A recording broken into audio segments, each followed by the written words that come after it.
promised, after my job chart video, I have now going to follow up with my pocket money video. And how do we work out pocket money with our children?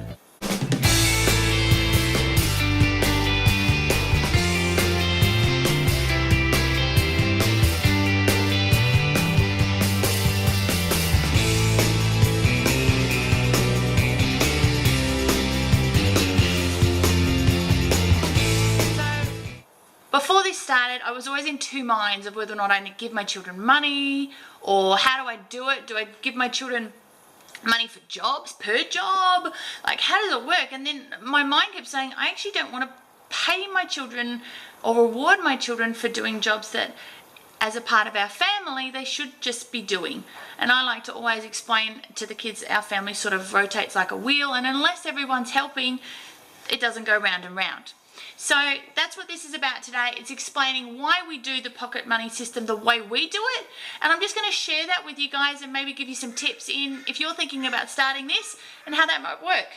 Before I start with that, I just want to share with you some exciting news that's coming up. And you may see that I've been posting on Facebook and Instagram about the Australian Homeschooling Conference that's coming up. Now, if you're on the other side of the world, don't stress. This is online, so you can just log on for free and watch this conference.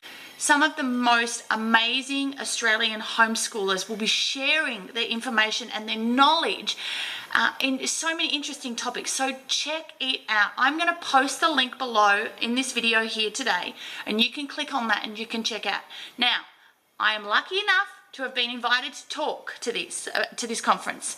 So I'm going to be talking about homeschooling multiples, and also homeschooling different personalities and different learning styles. So that's what I'm going to be talking about.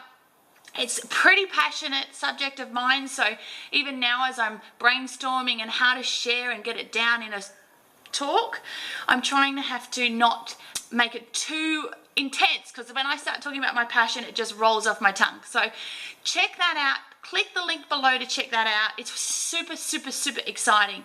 Okay, so check that out. Anyway, back to pocket money.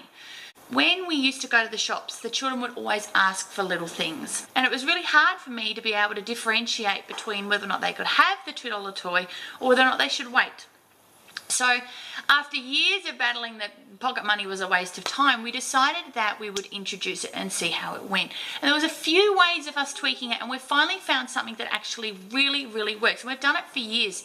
We've done it since my eldest was 4.5, and it's just beautiful the way we do it. So we introduce it when a child turns 4. As of 4, you know, you are now in the workforce in our family. It's normally where your jobs increase around the house, a little bit more is expected of you, but you get your first payday. And payday in our house is on a Monday, okay? And you get paid your wage per the amount of years you are. So if you are 4, when you are starting out, you get $4. My eldest, who is 8, obviously, he gets $8. What it's really taught me as much as them is that I have to now bite my tongue when we go out, and I don't get them those little things.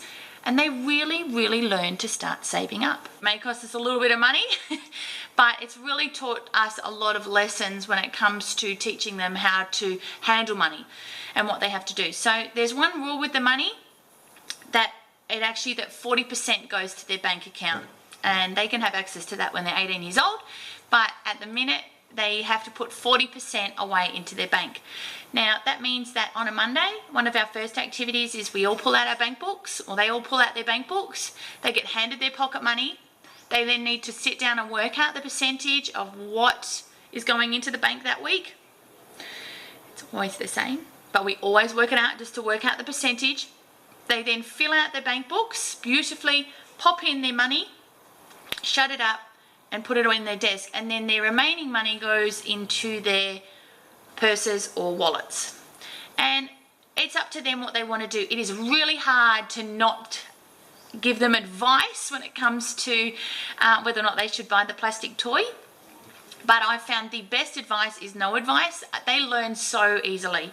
Obviously, the first couple of weeks when they're going out, they carry their wallet everywhere, and the opportunity to pay for something and buy something is so exciting for them. So you will find that their money just goes. In the first day, the $2 toy will be bought, the 20-cent thing, you'll have nothing and you'll end up with a few little plastic toys around the house. What you will find though, that they'll start, after you stop buying stuff for them, they'll start wanting, you know, the $20 things or the $40 Lego. And that's really hard to say, you know what, no, you need to save your money. And the concept starts ticking in their head.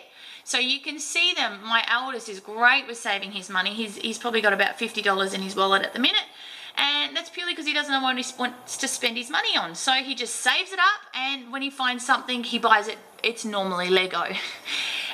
My other son, he is the most beautiful person with his money. He's the boy that takes his wallet to the play center and shares his money that everyone can have a game on the $2 toy machine.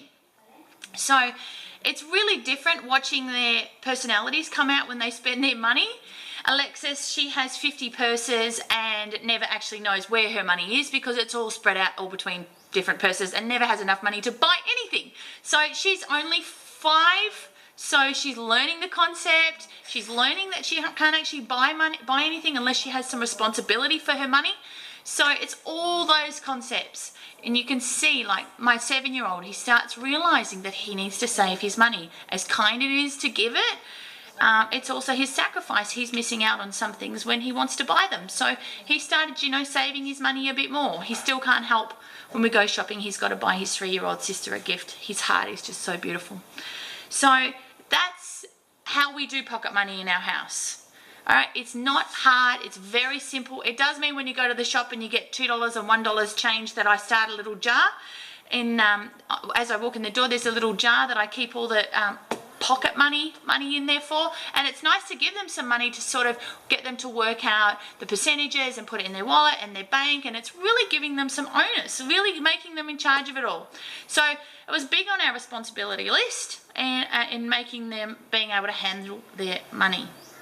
So, if I haven't answered all your questions in the pocket money, because I know a few of you have messaged me and said, how do you do pocket money? How do you make it work? Do we do pocket money for chores? No, we don't. All right, you are in our family. I cook dinner every day and we clean all together, and I expect all my kids to chip in. They have to do things with a happy heart when they're asked. That's the rule, really. You know, we're here to, Mum, can you change the bin for Mummy? Can you do this for Mummy? Can you please, you know, it's all those things that helps the family run smoothly. Originally, when we first implemented this system, there was a deduction system. So they learnt that if they started saying, you know, no, I didn't want to do that, then, okay, well, it comes off your money. Just in real life. Like if you're doing not a very good job in your work environment, you're not probably going to get paid the best. So that was how we sort of did it at the start. But nowadays it's just really reinforced that we run a house with a happy heart. Everyone chips in, and that's how it works with a large family. It runs smoothly that way. So there hasn't been any issues there. So if you like this video, don't forget to click like and give it a thumbs up, share and subscribe, guys. I really hope that these videos are getting out there and giving you ideas in how to run your family. Pocket money is one of those tricky ones. How much do you give? Do you give? You don't have to give what I give. I've just found that that really works for my guys, and it keeps it really, really clear. All right? It's always exciting when your birthday's coming around because you get a pay rise. So, listen, that's just what we do. I'm not saying it's right, but it works for us. So, don't forget, guys, also check out that Australian Summit online homeschooling conference. It is coming soon. Not long to go. So the link is below. Check that out. All right, guys. Have fun. Talk soon. Bye.